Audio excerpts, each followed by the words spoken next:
I'll be connecting three things here: honor, vision and covenant. ఘనత, దర్శనము, నిబంధన. Today I'm giving this mixture of sermon. ఇక్కడ ఇలాగ ఎవరెవరు చనిపోయారు అనేటువంటిది చూశాను అనమాట చరిత్ర. ఐగుప్తు మీదకి అనేక తెగులు రప్పిస్తాడు దేవుడు. అన్ని పర్లేదు, బాగానే ఉన్నాయి, కొంతవరకు తట్టుకోగలం. ఏమేమి వచ్చాయి తెగులు చెప్పండి? నీరు, తర్వాత మిడతలు ఏం తినేసాయి? కాయగూరలన్నీ తినేసాయి. తర్వాత ఏమయ్యాయి? పశువులు కూడా వడగళ్ళ వాన వస్తే పాపం బయట ఉండి కొన్ని చనిపోయి, కొన్ని కాపాడబడ్డాయి. ఇంకేమొచ్చాయి? కప్పలు. You have seen so many things like that. అవన్నీ వచ్చాయి. కానీ ఆఖరి తెగులు కొంచెం ఘోరమైంది. ఏంటి ఆ తెగులు? ప్రతి కుటుంబంలో ఎవరు చనిపోయారంట? మొదటివాడు. Okay, then I saw that. ఇది ఎందుకు జరిగింది అని వెళ్తే బ్యాక్గ్రౌండ్ హిస్టరీ ఉంటుంది అనమాట. Then I went to the history. ఆ హిస్టరీ మీకు చెప్తాను.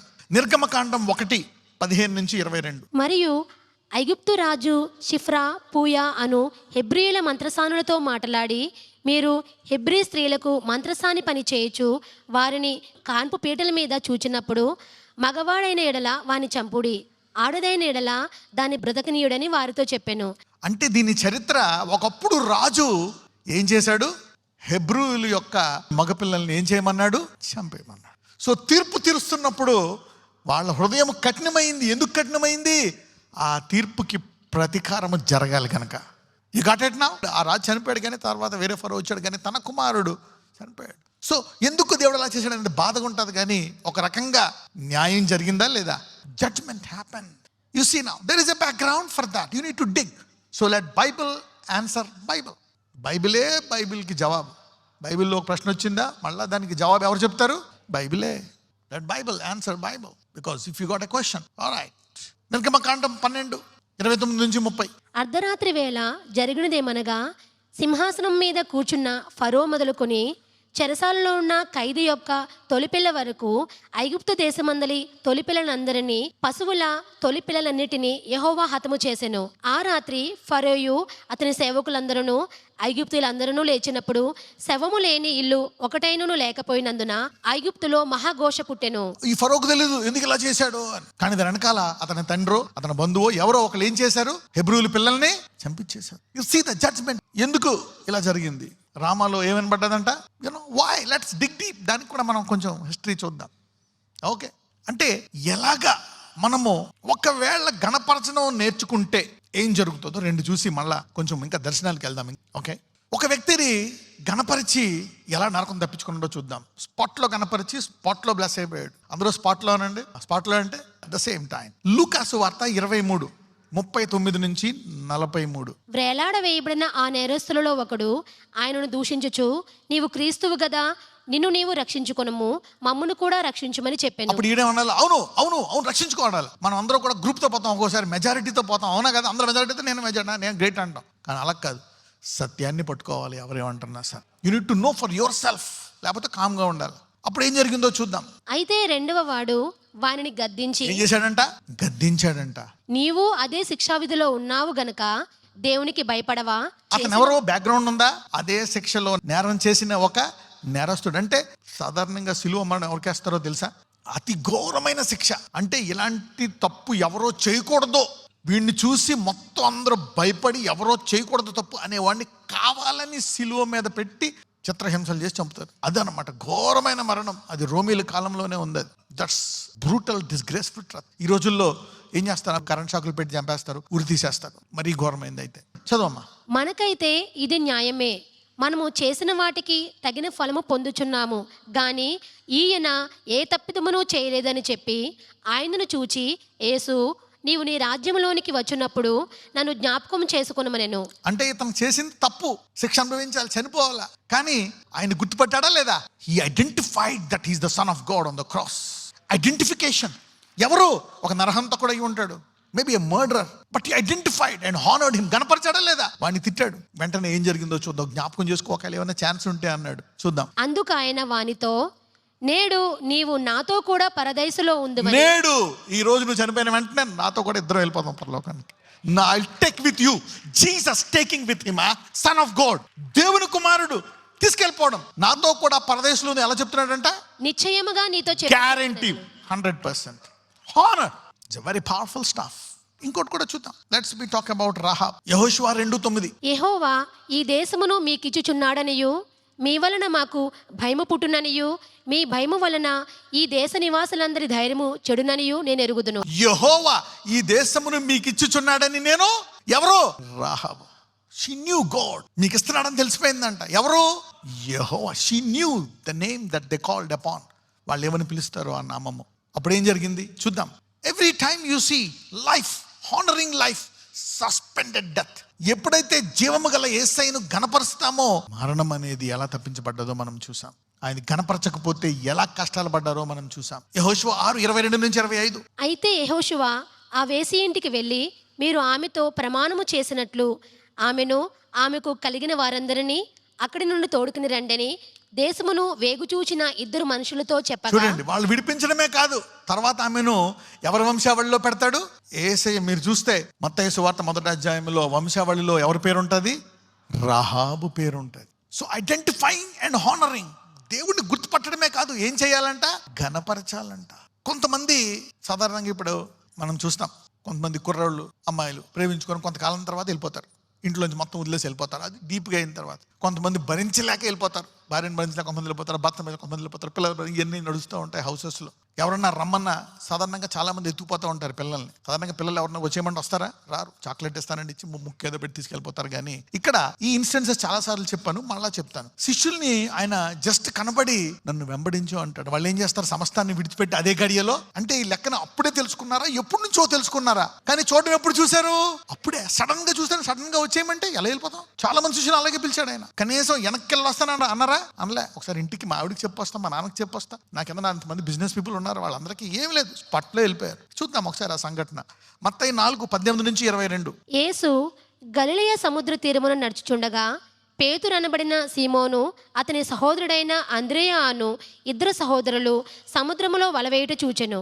వారు జాలరులు. ఆయన నా వెంబడి రండి, నేను మిమ్మును మనుషులను పట్టు జాలరులుగా చేతునని వారితో చెప్పెను. వెంటనే ఆగండి. ఏంటంట? టైం ఇచ్చాడా? ఒక 5 నిమిషాలు ఆలోచించుకో, ఒక 6 నెలలు ఆలోచించుకో. వెంటనే వారు తమ వలలు విడిచిపెట్టి ఆయనను వెంబడించిరి. What a honour this is. అంటే ఆయన్ని ఎంత తెలుసుకుంటే అంత త్వరగా నిర్ణయం తీసుకుంటారు. భార్య, పిల్లలు, వ్యాపారం. అరే భార్య చూసుకుంటుందా? అక్కడ భార్య ఉంటుంది కదా, ఏమండి ఇంకా రాలేదని అంటుందా? పిల్లలు, అమ్మ నాన్నేడి, ఏది అబ్బాయి వచ్చాడా? ఇది రోజు చేపలు రాలేదు, ఈరోజు ఏమైపోయారు? వాళ్ళ కిందంతా ఓడలు ఉన్నాయి, కొన్ని షిప్పులు ఉన్నాయి, కొన్ని అయ్యి ఉన్నాయి, ఇవి ఉన్నాయి. ఏమీ ఆలోచించలేదు. ఇదేలాగా అంటే వాళ్ళు ఎంత తెలుసుకొని ఉంటారు ఈ దేవుణ్ణి. ఈయన సృష్టికర్త. నా తల్లినిచ్చింది, నా భార్యనిచ్చింది, అంతా కూడా ఆయనే ఇచ్చాడు. He gave everything. ఒకవేళ అలాగిస్తే 100 రెట్లు పొందుకుంటారంట. అంటే అంత ఘనంగా వారితోటి ఇక్కడ తర్వాత పరలోకంలో కూడా జీవిస్తామంట.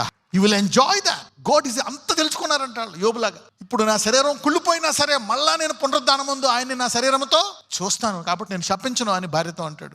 Knowing God, identifying by the word. ఈ శిష్యులు ఏం చేశాడు దేవుడు? 12 పరలోక స్తంభాలుగా చేసేశాడు, పునాదులుగా చేసేశాడు. అవునా కదా? 12 మంది శిష్యులుగా చేశాడు. You see that. He made them foundation. ఆయన భోజనం బల్ల మీద ఎవరు కూర్చుంటారు? 12 మంది కూర్చొని ఆయనతో పాటు తింటారు. You see the honour. శాశ్వతమైన ఘనత ఇచ్చేశాడు వాళ్ళకి. Knowing God and honouring him. ఆయన ఘనపరచడం కూడా చేయాలా, not just knowing. Now let me give you this particular thing. లూకా 19:41-44. ఆయన పట్టణమునకు సమీపించినప్పుడు దానిని చూచి దాని విషయమై ఏడ్చి, నీవును ఈ నీ దినమందైనను సమాధాన సంబంధమైన సంగతులను తెలుసుకొనిన ఎడల నీకెంతో మేలు. గాని ఇప్పుడవి నీ కన్నులకు మరుగు చేయబడి ఉన్నవి. ప్రభువు నిన్ను దర్శించిన కాలము నీవు ఎరుగకుంటివి గనక. ప్రభువు నిన్ను దర్శించిన కాలము నీవు ఎరుగకుంటివి గనుక నీ శత్రువులు నీ చుట్టూ గట్టు కట్టి ముట్టడి వేసి అన్ని ప్రక్కలను నిన్ను అరికట్టి నీలోనున్న నీ పిల్లలతో కూడా నిన్ను నేల కలిపి నీలో రాతి మీద రాయి నిలుచునుండనీయని దినములు వచ్చునని చెప్పెను. మీరు నన్ను గుర్తుపట్టలేదు. నేను వచ్చింది దేని కొరకు? నీ కొరకు మరణించడానికి. నన్ను గుర్తుపట్టలేదు. ఆయన గుర్తుపట్టి ఏం చేయాలంట? ఘనపరచాలి. అసలు గుర్తే పట్టలేదు. సరే, గుర్తుపట్టి ఘనపరచకపోతే ఇంత ఘోరమైన శిక్ష. కానీ 3 గుర్తుపట్టారు. ఎక్కడి నుంచి వచ్చారు వాళ్ళు? ఇప్పుడు అంత అక్యురేట్గా ఎలా వెళ్ళాలా? గూగుల్ కంటే పవర్ఫుల్ గూగుల్. దేవుడు నక్షత్రాన్ని పంపించి ఎదురుకుండా పెట్టాడంట అక్కడ స్పాట్లు. గూగుల్ అయినా అటు ఇటు ఇరుకుపోతారు, వెళ్ళిపోయి. ఈ స్టార్ వచ్చి అంటే ఈ వాక్యాన్ని తెలుసుకొని నేను ఆయన చూడాలని ఆశ ఉంటే సృష్టి నీకు సహకరిస్తుందంట. ఆయన సృష్టి కనుక ఆయన ఇచ్చిన ఏదైనా వాగ్దానం పట్టుకుంటే ఆ వాగ్దానం నెరవేరడానికి సృష్టి నీకు సహాయం చేస్తుందంట. The promise is powerful. Okay, so now వీళ్ళ మీదకి ఒక శిక్ష వస్తుంది. ఎక్కడి నుంచి వచ్చిన శిక్ష అంట? మత్తయి సువార్త 23వ అధ్యాయము 31 నుంచి. అందువలననే మీరు ప్రవక్తలను చంపిన వారి కుమారులే ఉన్నారని మీ మీద మీరే సాక్ష్యం చెప్పుకుంటున్నారు. మీరును మీ పితరుల పరిమాణమును పూర్తి చేయుడి. సర్పములారా, సర్ప సంతానమా, నరక శిక్షను మీరు ఎలాగో తప్పించుకుందురు. అందుచేత ఇదిగో నేను మీ యొద్దకు ప్రవక్తలను, జ్ఞానులను, శాస్త్రులను పంపుచున్నాను.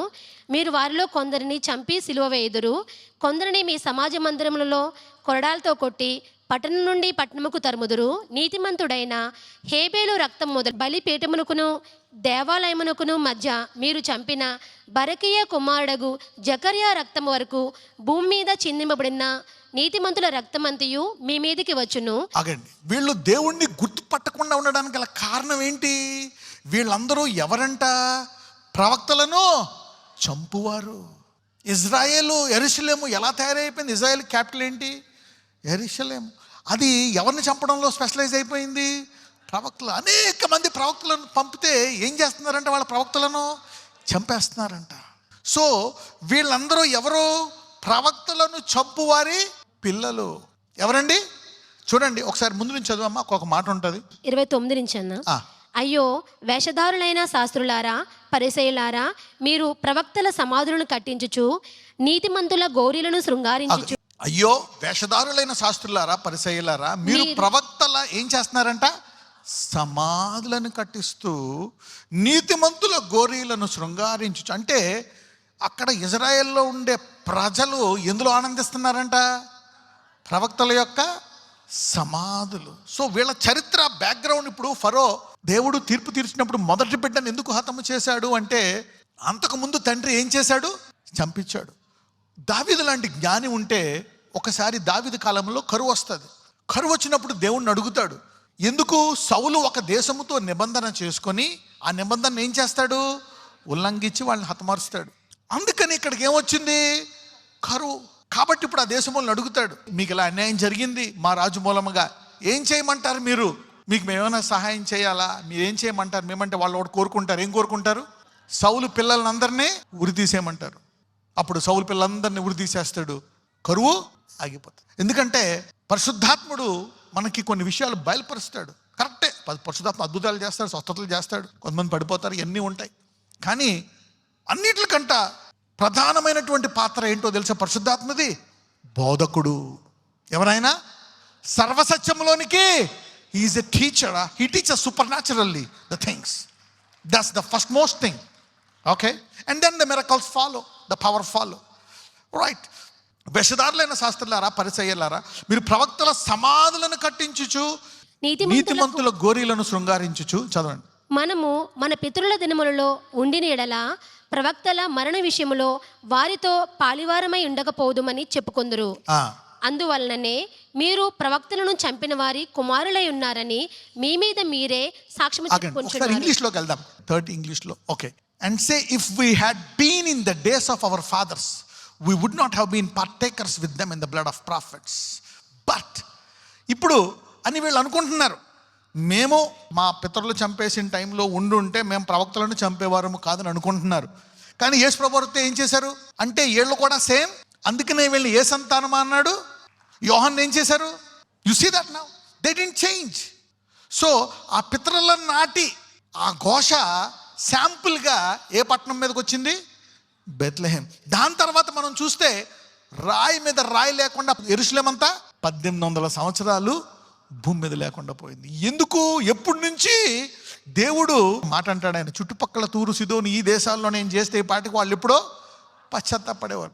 వీళ్ళు ఇటువంటి వాళ్ళు గనక ఇప్పుడు జరగండి, వాళ్ళకి జరిగింది. వాళ్ళు ఏంటి? చంపాలనుకుంటున్నారు పిల్లల్ని. వాళ్ళ మనసు కూడా, వాళ్ళందరూ హేరోదు మనసులో ఉంటే వాళ్ళు ఏం ఆలోచిస్తారు? పిల్లల్ని కిల్, దే ఆర్ మర్డరర్స్. అందుకని వారి మీదకి ఆ తీర్పు న్యాయమా అన్యాయమా? లాస్ట్కి అది నెరవేర్చారా యేసయ్య జీవితంలో? They killed him. ఏమన్నారు ఆయన? నేనేం చేయమంటారంటే ఏమన్నారు? ఎవరో నలుగురు అడిగారు, సిలువే సిలువే అంటే. వీళ్ళు ఏమన్నారు? You need to no and identify and honour. That is the roots. అంటే దీనికి వేరుందా లేదా? ఒకవేళ వాళ్ళందరూ మారు మనసు పొంది ఆ ముగ్గురు లాగా వాళ్ళందరూ వచ్చి యేసయ్యని చూసి వందనాలు చేసి పాటలు పాడి గంతులు వేస్తూ ఉంటే ఒక్కళ్ళైనా చనిపోయేవారా? వాళ్ళందరూ ఆశీర్వదించబడిపోయేవారు. రాహాబుని ఆశీర్వదించాడు, శిష్యుల్ని ఎలా ఆశీర్వదించాడు, తను గణపరిచి వారిని అన్యుడైన ఆ ఐగుప్తు రాజు యోసేపుని గుర్తుపట్టినందుకు, ఆ కళ దేవుడి నుంచి వచ్చిన గుర్తుపట్టినందుకు ఏమైంది? కరువులో ధనికమైన దేశం అయిపోయింది. తర్వాత లోకమంతా వచ్చి వాళ్ళ దగ్గర ఆహారం కొనుక్కున్నప్పుడు ఇంకా ధనికమైన దేశం అయిపోయింది. Honour can take you to a new level. Now let me preach you the vision. ఇప్పుడు మీ అందరి బాధ్యత. ఇప్పుడు అందరూ చెప్పండి, మా అందరి పని అనండి. 78వ కీర్తన 5-6 వచనాలు. రాగల తరములలో పుట్టబో పిల్లలు దానిని ఎరుగునట్లును, వారు లేచి తమ పిల్లలకు దానిని వివరించినట్లును, వీరును దేవుని యందు నిరీక్షణ గలవారై దేవుని క్రియలను మరువకయుండి. Now what I'm giving you is a serious thing. ఒకవేళ ఎవరైనా మీలో ఒకరైనా ఈ నిబంధనలో పాల్గొంటే ద్వితీయోపదేశ కాండం 8:18 మీ జీవితంలో నెరవేరుతుంది. ఏంటి ద్వితీయోపదేశ కాండం 8:18? కాగా నీ దేవుడైన యెహోవాను జ్ఞాపకం చేసుకొనవలెను. ఏలయనగా తాను నీ పితరులతో ప్రమాణము చేసినట్లు తన నిబంధనను నేటి వలె స్థాపింపవలనని మీరు భాగ్యము సంపాదించుకొనుటకై మీకు సామర్థ్యము కలగజేవాడు ఆయనే. ఆగండి, ఏం సంపాదించుకోవడానికి? చూడండి, అన్యులు వేరు. అన్యులు ఏం చేసినా వాళ్ళని ఆశీర్వదిస్తాడు. వాళ్ళకి డబ్బులు, వాళ్ళకి అన్ని అవి ఇవి అన్నీ ఉంటాయి వాళ్ళకి. కానీ క్రైస్తవులకి ప్రార్థన చేసి అప్పులో చాలా కష్టపడతా ఉంటారు. అయితే దేవుడు వారికి ఆశీర్వదించడానికి ఒక నిబంధన పెట్టాడు. ఆ నిబంధన గనక నీకు జ్ఞాపకం ఉంటే అప్పుడు నీకు సామర్థ్యం వస్తుందంట భాగ్యం సంపాదించుకోవడానికి. యాకోబు చూశాడా, ఇస్సాకు చూసాడు. ఇప్పుడు యూదులు చూస్తున్నారా లేదా? నిబంధన ఏంటి ఇప్పుడు చూద్దాం. 78వ కీర్తన 5 వరకు వచ్చేద్దాం. రాగల తరములలో పుట్టబో పిల్లలు దానిని ఎరుగునట్లును. రాగల తరములలో అంటే దర్శనం నీకు ఎన్ని తరాల పాటు ఉండాలా? 1000 years. ఎక్కడ రిస్క్ లేకుండా ఉండాలా. మార్చుకుంటాంలే, కాంప్రమైజ్ అవుదాంలే, నేను లోతుగా నడిపిద్దాంలే కాదు, లోతు కలిగిన వాడినే చేసుకోవాలా. No risk.